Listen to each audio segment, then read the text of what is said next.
Bueno, y ahora se está esperando las medidas de coerción este miércoles en el caso de Operación Coral.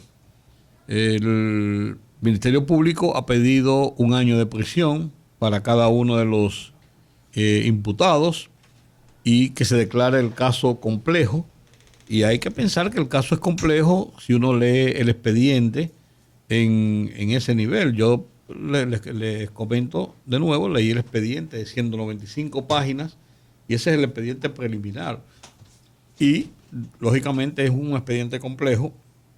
Mañana se conocerán las medidas de coerción y lo que no tengo seguro todavía, anoche preguntaba a una persona ducha en el tema si el general Cáceres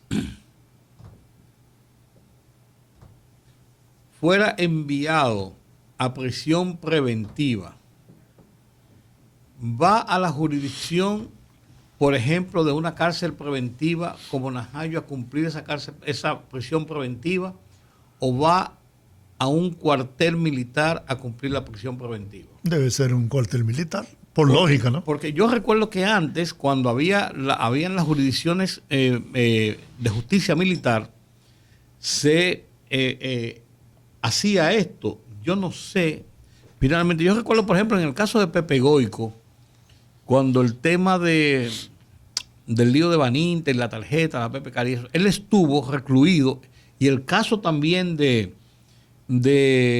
Chinino, cuando lo estaban investigando, y de Pau Castro, cuando lo estaban investigando sobre el tema Orlando Gil, ellos fueron recluidos por ser militares de alta graduación, fueron recluidos en la Secretaría de las Fuerzas Armadas, en una suerte no de prisión con rejas y cosas, sino más bien en una habitación, pero aislados totalmente, bajo arresto domiciliario, una suerte de arresto domiciliario, por así decirlo.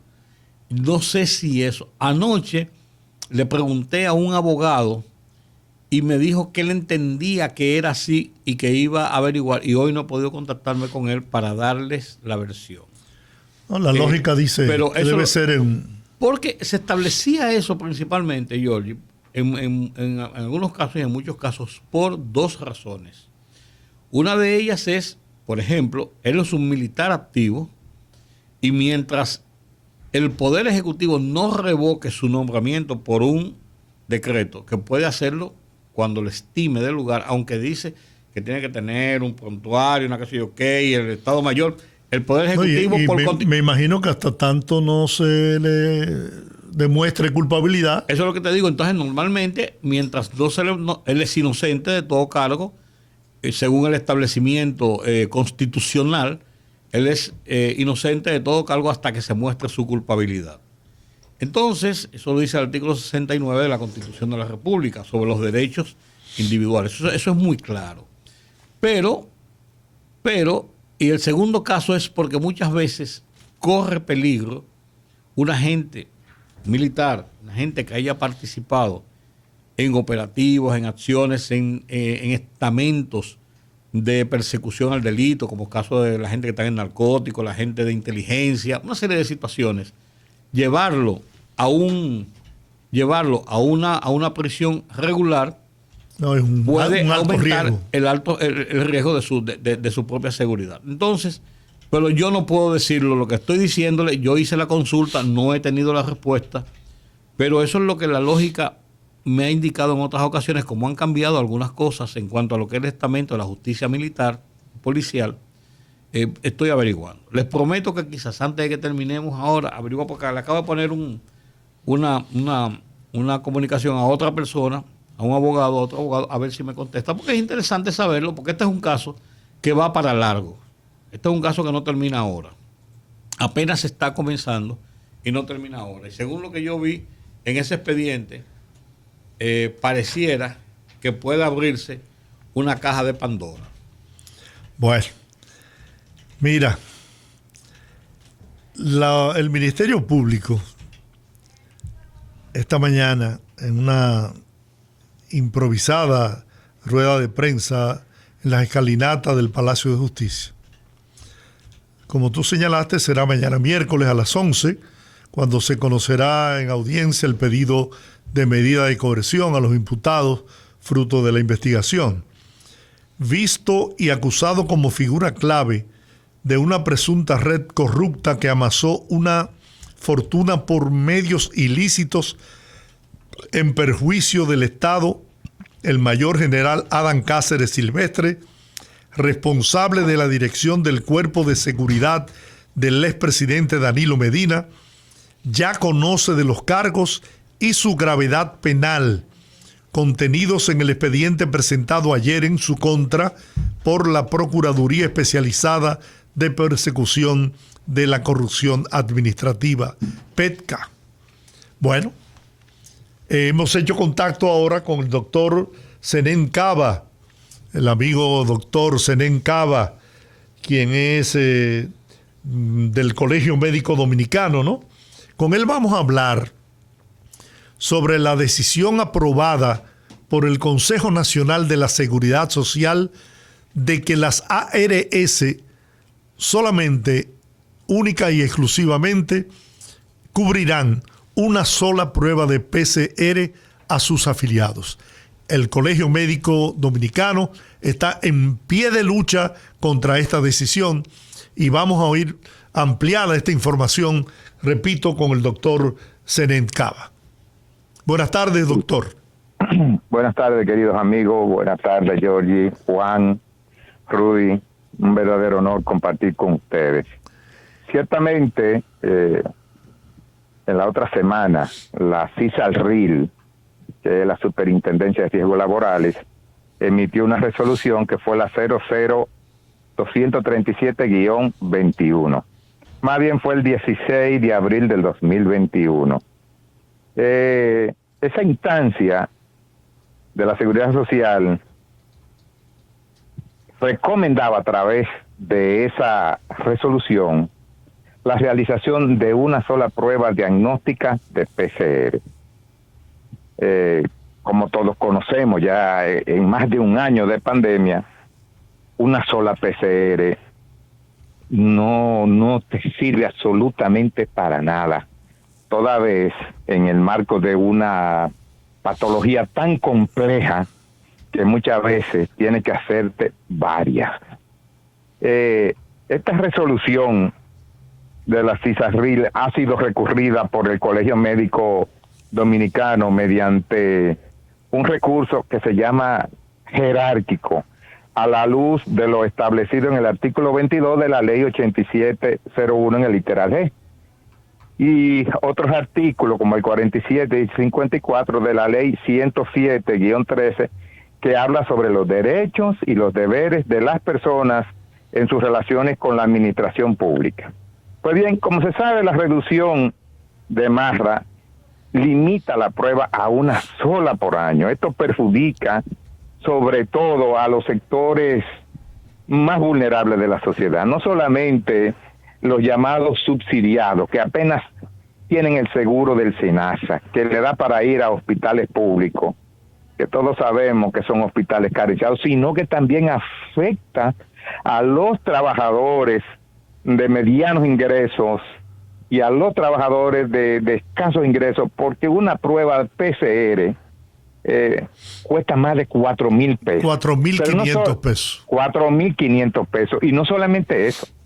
Las ARS, cuando te van a conceder la que se te concede en un año, prácticamente te exigen que tú te hagas una prueba de antígeno, lo que hace más onerosa todavía la carga que te impone esta resolución. En los actuales momentos se verifica, ahora mismo se está verificando en el país un notable incremento en los casos de COVID, producto de la relajación de las medidas en la Semana Santa. Como se sabe, el gobierno, lejos de apretar, lejos de hacer que las medidas fueran más acertadas, lo que hizo fue que la liberó. Y es aquí lo que estamos cosechando. Hay un incremento en el índice de positividad diaria que de 13 ha subido a más de 20. Hay una elevación en el número de camas ocupadas, que en el caso de las públicas se ha elevado a más de un 30% en la caso de la privada, a más de un 39%, con un incremento en la ocupación de la cama de cuidados intensivos entre un 40 y un 50%. Doctor, por eso, dígame. Un paréntesis ahí. Coincidimos con usted, es una barbaridad esa medida de que las ARS, que según sus alegatos les deben más de 4.000 millones de pesos por concepto de las pruebas PCR, me imagino que el gobierno, pero el ministro de Salud Pública ha dicho que eso es un tema de las ARS, que el gobierno le garantiza a cada dominicano y dominicana las pruebas gratuitas de PCR en los hospitales públicos. Ay, pero por Dios, el ministro de Salud Pública sabe que en los hospitales, miren, ojalá ustedes un día se animen y abran los micrófonos para que las personas que han ido a hacerse pruebas a los hospitales le digan cómo es la situación. Cuando no hay, se acaban las que existían. En fin, es todo un vía crucis lo que acontece en el día a día en los hospitales. Eso es una manera de sacarle el cuerpo a la situación del ministro, del flamante ministro, porque todavía es nuevo. Pero todos sabemos que eso no es cierto. Eso no es cierto. Dice el ministro que hay 200.000 pruebas disponibles y que llegarán en los próximos días 500.000 más. Bueno, yo le voy a decir una cosa, yo reitero, ojalá las personas comiencen a llamar a los programas y le digan por lo que están pasando, porque lo cierto es que en el día a día como médico yo veo que acontece algo muy diferente a eso. El que logra hacerse una prueba oportunamente, de verdad que es un agraciado.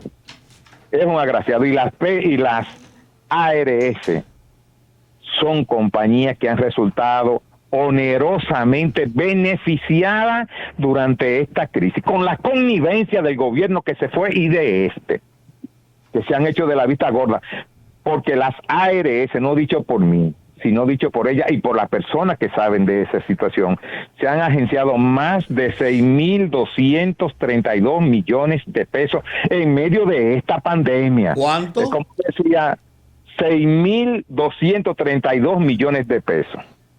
Es beberle la sopa a un tísico. Usted sabe lo que es un tísico, ¿no, verdad? Sí, claro. Una gente enferma, beberle la sopa. Así son estos negocios de salud, estafetos del sector financiero, intermediarias, sin ninguna función, porque ni cubren riesgo, ni son instituciones de la salud, porque más bien viven de la renta de la salud. Pero se están haciendo pruebas en los hospitales, doctor. Se hacen, pero muy pocas, señores, no dan abasto. No dan, y ya lo sabe el ministro de Salud. Lo sabe. Yo escuchaba el día pasado en una emisora hermana una señora que pasó un verdadero vía cruz y trasladándose desde un sitio lejísimo en los Alcarrizos, creo más para allá, creo que le dicen Hato Nuevo, y tuvo que trasladarse a uno de esos hospitales autogestionarios, y cuando fue no estaban haciendo nada. Eso no es verdad, señores.